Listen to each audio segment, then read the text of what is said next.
think. So without further ado, I want to introduce the filmmakers, Delilah Napier and Lucy Powers, who made Voyeur, our opening night feature.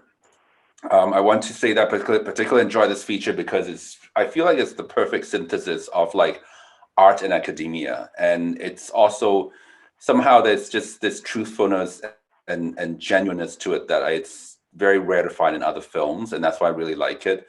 And features programmer Melissa Johnson will be doing the Q&A with Delilah and Lucy. So welcome, Melissa. Thank you, Quentin, so much. How's everybody doing? I am Yale 2012. Yeah, it's been a while. And I'm so excited to introduce this duo to you guys. Their film, it was something that I didn't even think was possible during my time at Yale. And I feel like they really revolutionized and kind of made history, if I'm being honest.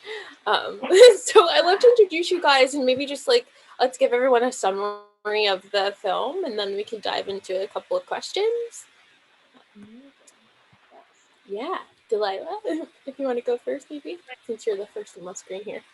I'm Delilah, and Lucy and I teamed up and did everything together. So we wrote, directed, produced, and edited ultimately, and also both starred in the feature-length film that we made during our senior years in college. And it's funny that you said it was very like both artful and academic because it was made as our thesis project, which had never actually been done before in the theater studies department. No one had ever made a feature film that was fictional. Right. And it actually all started at Yale as well, our freshman year. We were both in this survey theater studies seminar, which basically tracks all the history of theater, or attempts to, over 2 semesters. And we heard this amazing story of fellow Yaleys, fellow theater studies majors who, I guess 4 years prior, or a few years at that point, because it was like 2015, had put on this production of Miss Julie as their senior thesis. And they decided to investigate this idea of naturalism in the play, questioning in this era of movies, how do we make plays and theater as exciting and revolutionary? And so we don't want to give too much away for anyone who hasn't seen it yet, but that's definitely what inspired this idea of students under intense pressure as Ivy League students to make something of their performances in a way that would kind of shock audiences. I honestly love that so much. Like, I think my favorite part was the fact that it was based on a true story. Like, I mean, obviously you took it a little bit to the extreme, no spoilers, but go watch it. You can see it at YIHfest.com. It'll be streaming the entire day, so please go check it out if you haven't. It's amazing. But I love this idea of like taking a high pressure environment and then creating art about a high pressure environment. Like, that kind of blew my mind. And I think you guys also mentioned that there was a professor who was at Yale at the time that it was actually happening that was helping you out with the film. Is that true? Well, the professor was our advisor, because for every theater studies thesis, you need to find an advisor in the department. And but he's actually the one in our lecture who told us this story of this production that happened in 2013. That was ultimately, many of their ideas were shut down, but their whole thing was, let's actually call the naturalists out on their bluff by making an actual like naturalistic production. So everything's going to be real. And in a play like Miss Julie, that gets crazy. So we met with Roach initially, just when you're thinking about the idea, Professor Roach, and he really loved it. Like, and he always was kind of keeping us on the academic track too, to make sure we were always like meeting up with the research and making sure we were always. Yes, and Melissa, can you hear me? It was funny that you mentioned this high pressure environment, because we were kind of trying to make this satire on the high pressure Ivy League environment And in doing so, we ended up putting an immense amount of pressure on ourselves to make this feature-length film over the course of our senior year while we were still students. So we probably spent 1,000+ hours together senior year. Just people would come up to us on the street and say, "Oh, did you already graduate?" Because they hadn't seen us in so long. Either we were filming somewhere or we were in the editing room. So it definitely was an exciting 2 semesters, but we ended up recreating that film for our own selves. Isn't that such a Yale thing to do? Yeah. Wow. Because one of the early descriptions we would sometimes say, like, the film tells the story of overly competitive theater students. And meanwhile, and we like wrote, directed, and then we were realizing, like, like, what am I doing? I did that for my thesis too, so I totally understand. But that was in grad school, and you guys are in undergrad. Like, that just blows my mind. I'm so glad that you brought that up, Lucy, because that was going to be my follow-up question. Like, what was some of the biggest challenges that you found when you were filming this? Because, like, the major that you guys created didn't even exist before you guys undertook this. So I'm so curious to, like, hear a little bit more about that. Definitely, I think, and I've said this before to Delilah, there's a blessing and a curse of being a student filmmaker. On the one hand, you get all these amazing resources, and by that, I don't necessarily mean that Yale has a really concrete film program yet, but more just that you can ask a friend to come be your extra, and you can ask someone to be your cinematographer, and they'll just collaborate with you, and you'll have those amazing backdrops of Yale. But of course, the challenge of that is that you're full-time students. You don't necessarily have all the professional training yet. We would sometimes be lacking students or any sort of crew because people would have last-minute exams or a cappella rehearsal. So Delilah and I learned to do every single thing on that set, including holding the boom for one another during our own monologues. So, yeah. Oh my gosh, I love that so much. Delia, sorry, I didn't mean to cut you off. You're going to add on to that? Oh yeah, just the challenges was probably, Lucy summed it up perfectly, because it was like hard being a full-time student, because also we sometimes didn't know, since we hadn't ever made a film of this length before or breadth, and like we're so hopeful and ambitious for it, like we wouldn't necessarily know how long scenes would take until much later into the process. So we'd be running 2 hours over, and this poor kid who volunteered their time for only 2 hours, and it's like, oh no, but we didn't even get like the majority of the scene. And it's like, yeah, but I have an exam, and it's like, okay, go, like, and you can only do so much. Oh my gosh, I can't even imagine. What would you say out of this whole process was one of your biggest takeaways? Like, what was something huge that you learned in undertaking this? Good question. Well, definitely it's great to have a collaborator you really trust. Yeah. I was just going to say the exact same thing. I was going to say that two minds are better than one all the time, and getting someone on your team like Delilah is just the best thing you could ever do for a collaborative process. So, yeah. I love that so much. My favorite quote is "Teamwork makes the dream work." So I super commend you, ladies. Speaking of collaborating, I wanted to see, are there any new projects that you guys are working on or like have in post-production? Like, what's next for you guys? Right. Yeah, well, we were talking a little bit before, but we're both in Connecticut right now. So and with someone who's also on this Zoom, TJ, also helped out on this project. But we made a short film at a compound in Farmington, Connecticut. And it was very present. It had to do with the pandemic times and an intimate group. And we, kept it very bubble-esque once we were there, and we all stayed there and were tested. And, but it's interesting. We always say like Voyeur is darkly comedic, and this film is comedically dark. Exactly. Yeah, so right now we're actually, this is kind of a funny story. We were on the streets of New Haven editing it because we were able to get into their editing studio, and a classmate was walking by who was, oh, I know I shouldn't say anything. And I was walking by, and he's a composer, and just said, oh, I'd love to write. So it was just that feeling of that no matter how far away you get from Yale, you still can have those chance encounters of potential collaborators around every street corner. So that's where it's at right now.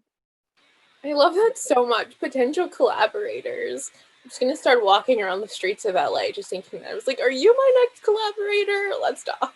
I love that. Before I go into like maybe one last question, I do want to let everyone watching know that we've got a Q&A box down at the bottom of the Zoom. And as soon as I do the last question, I'm going to open it up to questions from anyone in the audience. So feel free to send those in. I'll get them in the little box and then I can ask them aloud.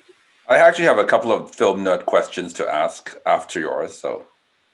Oh yeah, I mean, I was just gonna ask some questions because I think they're really cool. But you go right ahead, Clinton. Okay, so first of all, I was curious, like, you know, I know I shouldn't ask this, but vaguely, what is the budget of the film? And also that, what do you guys shoot the film on? Because it looks really good.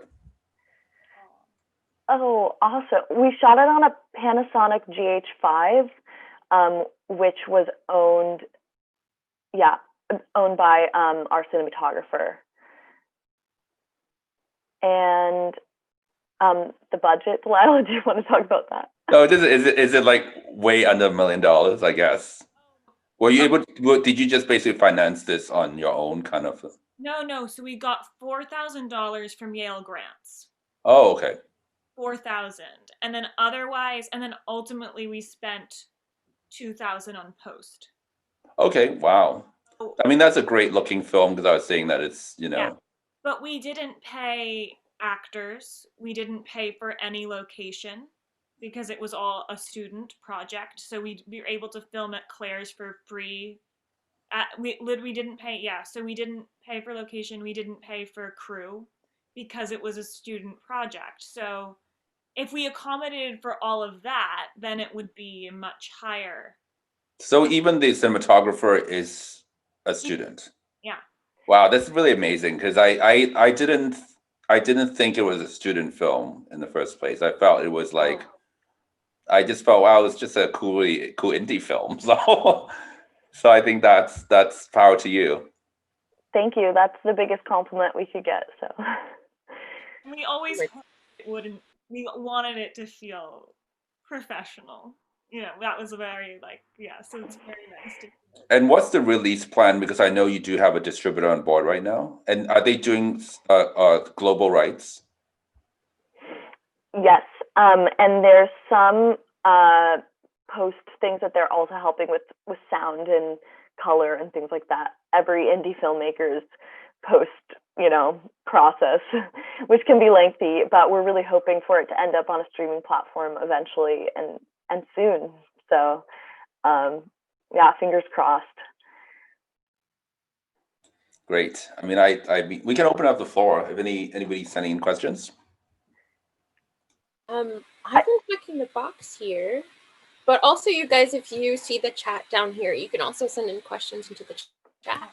Oh, I think we just got one from Edward. Hi, Edward asks, how long did it take to complete the shooting the script, and when did you write it? Hi, Edward. Thank you for that question. My twin brother's name is Edward, so it's a great name. Edward too, so I thought it may be one of our. But it's not. So we started just drafting the very broad steps of the film in March of 2018, and then we pretty much started writing over the summer, and so sending each other back and forth pages, which was like Christmas Day every 3 days or so, getting Delilah's scenes. We ended up putting together the film, and then in the first few weeks of September, we pretty much finalized the last things we still had questions about. Oh my gosh, it's so amazing. Way to utilize your off time too. That's really impressive. And so TJ Noel Sullivan, who I believe is also one of our filmmakers in the festival, he's asking, as writer actors, what is your writing process? And do you think about the kind of roles you would like to write for yourself? Definitely. Yeah, I think as writer actor, well, Lucy and I really sat down. At first we had just our idea and we knew it was going to be these two female leads, and then it pretty naturally fell in. So we kind of had a synopsis of a story that was a page long. Then it pretty naturally fell into like who would play which one. And then but the interesting part with like once writing Voyeur, like you can't sacrifice things you want to do. You can't like sacrifice, like it's like, oh, that would be such a funny thing to do as an actor. Whereas sometimes you may think that if you're just acting in something in like a play, or like, oh, what if I did this crazy walk? But I feel like when you're writing the script initially, you really are focused on story and beats. And then, so I feel like as a writer, you think that, oh, I'll play it, like, or that line sounds weird when I say it, but you're still very focused on, you don't want to sacrifice, like, good storytelling just for a good acting moment. Right. And also, the really great thing about being your own writer is that on a set, when you're suddenly like, wait a second, I don't love this line, or I don't like the way I'm acting it, you can just change it in the moment, which was really helpful. But we're also writing a pilot right now, or we've been working on a pilot that doesn't have a role that one of us would play. I mean, maybe in the future, but at least there isn't someone who's at either of our types really yet. So that's been an interesting experience too, just getting kind of to be objective about it and saying, okay, what's going to tell the story? Yeah. That's so good. I think creativity and flexibility in creativity are like so important to the process and like getting a solid like final product. Thanks, guys. So Remy Christ asked, for both of you guys, did you enter Yale with the idea of studying theater and film, or did you develop your interest and then choose your major during your time on campus? I think we both entered knowing that we wanted to be theater majors. Yeah, I thought about I took like the intro film courses my first year, and then ultimately just decided to do theater. But I was considering initially a double major in theater film, and then I realized the requirements, and I was like, oh, maybe I'll just do one major because I didn't. Yeah. Right. But the beauty is that I entered totally thinking I was going to do musical theater with my life. And I love musical theater. But it's really cool that, you know, even if you come into Yale with this narrow focus, then suddenly it can broaden out to something you never ever expected to be doing. So it's really cool that film has brought us here. Yeah, it's the beauty of a liberal arts education. Yeah. Just a follow-up question to that, because I actually considered doing the film major while I was at Yale, but it was very largely like theoretical at that time. There weren't very many practical classes. So at what point, or like what was like the catalyst for you guys saying, oh, we can combine this with drama or combine this with theater and actually make it a more practical program? Yeah, well, I think it wasn't easy. I think it was something we both wanted to do for our thesis. But again, as we said, it had never been done before. There was a lot of, we wouldn't know if we'd be approved. It wasn't an obvious, like, oh, they're definitely going to go through. But it is something we really wanted. But I wouldn't say, I feel like ultimately once our professors saw the film, they loved it. But it wasn't an easy process convincing them until the film was done in April, May. Yeah, we definitely knew they wouldn't probably approve it unless it had a really strong component of theater in it. So we were like, we'll combine them both and make it. And also it's just something that I think, I'm not sure if this was our intention, but it's become a living yearbook in some ways, even especially during the pandemic, just like scenes of a house party or something like that, or students in a classroom, you just come to value them even more. So it's nice that we have that kind of forever memorialized in a film, whereas theater is so ephemeral. Well, I just want to say that speaks to Yale being a very pretty liberal school because I went to UCLA Film School as graduate film school, and we weren't allowed to make feature films. So we had to kind of sneak away and sort of like check out our equipment and made our first feature that actually went to Toronto Film Festival. But yet the school Wow. will not accept it as a thesis. So it's so being an undergraduate at Yale, being able to make a feature film, it's just a amazing kind of thing.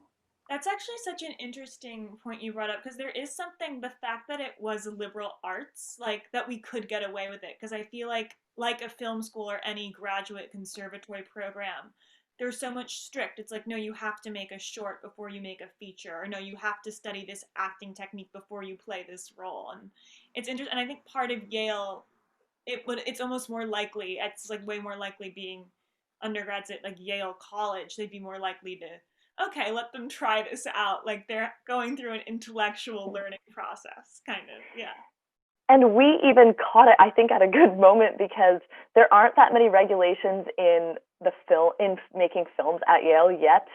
And there are a lot in theater, which is actually why there's this body called undergraduate productions that the original thesis play, Miss Julie, got a bunch of red flags from this undergraduate production that was monitoring the safety and hazards of their production. And I'm not saying that Voyeur was certainly necessarily hazardous, but there definitely was one or two freshmen up on a roof at one point holding a reflector, and so we got away with probably some things that eventually will be like a little bit more Are you monitored. saying that there are actually rules now that would prevent you from making films or making feature films at Yale or something? No, not yet, but I do think, for example, we noticed that if you're going to put up a play, it was a lot more monitored, and you got an advisor who would be in the theater with you during your rehearsals and things like that. So you like open flame, or you weren't allowed to have a live animal. So we had both a bird and we cooked a kidney. Like those were two things we wouldn't be able. Like those are just tiny little examples, but little things like that. It totally makes sense because the regulations aren't in place because like that space basically didn't exist yet, which is kind of awesome. I think we'll take one more question and then we'll wrap it up because we don't want to take you guys on for too long. We got another question from Edward O'Connell. Thank you, Edward. Edward says that you guys are both terrific actors in the film, and he's wondering, how did you cast your terrific supporting cast members? That is a great question. We did write the parts with like one or two people in mind of our classmates. And so then when actually one of them ended up auditioning for the role, we were so excited. But the rest were, just fellow actors, I guess. Danilo Gambini, who plays Ruben, the director. We texted him the summer when we were writing it because we were like, who's going to play? Like who? Because initially he wasn't necessarily going to be a grad student.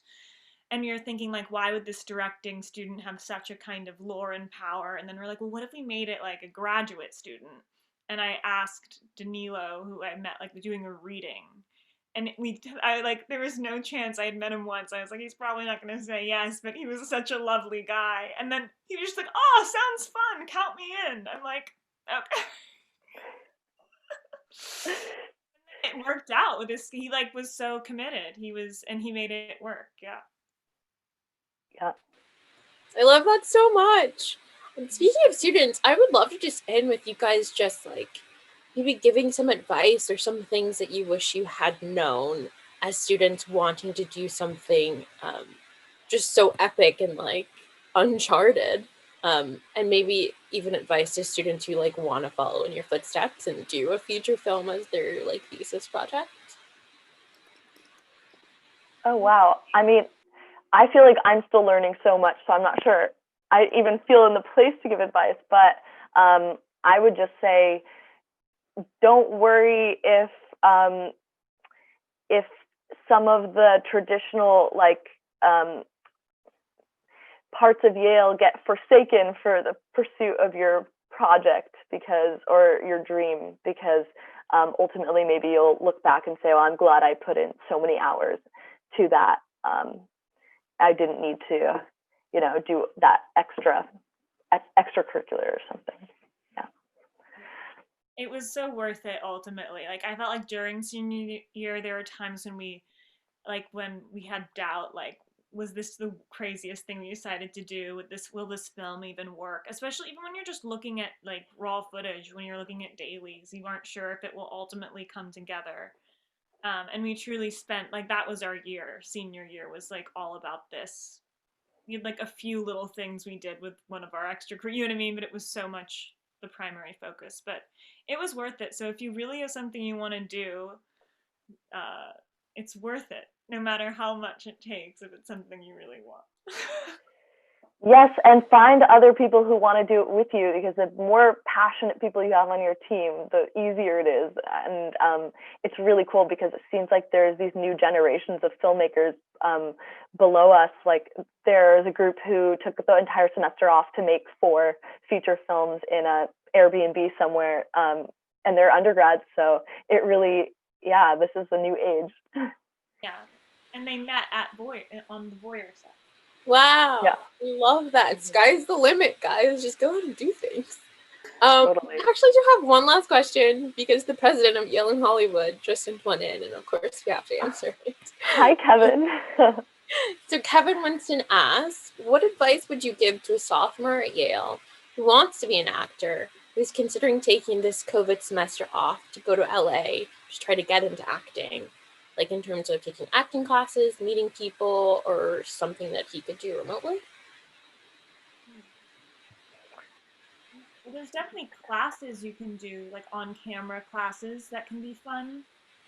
I feel like I myself am negotiating like what I can do right now. It doesn't seem easy in the new remote world, but there's definitely, I saw that post in the Yale and Hollywood group, I think, and I would just say that now's a nice time and you don't necessarily need to move to do all those things. You can audition remotely. You can take classes remotely. So, unless you want to go to the beach, you can stay in your house for now. I know that question wasn't actually meant to me, but I feel like I can answer it a little bit as an actor living in LA. They're completely right. You don't need to move here right now. It's even cold at the beach. I'm in a sweater. But yeah, there's actually some amazing resources thanks to the amazing casting directors who realize that we are in a pandemic. They've got some amazing classes online. They've got challenges going on so that they could see and meet new people. So I would really just look at the shows that you want to be on or the movies you want to be on, find the casting directors, follow them on social media, and see what kind of classes and resources they have available. So, yeah, oh my gosh, guys, you answered the question so beautifully, so articulately. You guys are so talented, and I am so excited for the things that you have coming up in the future.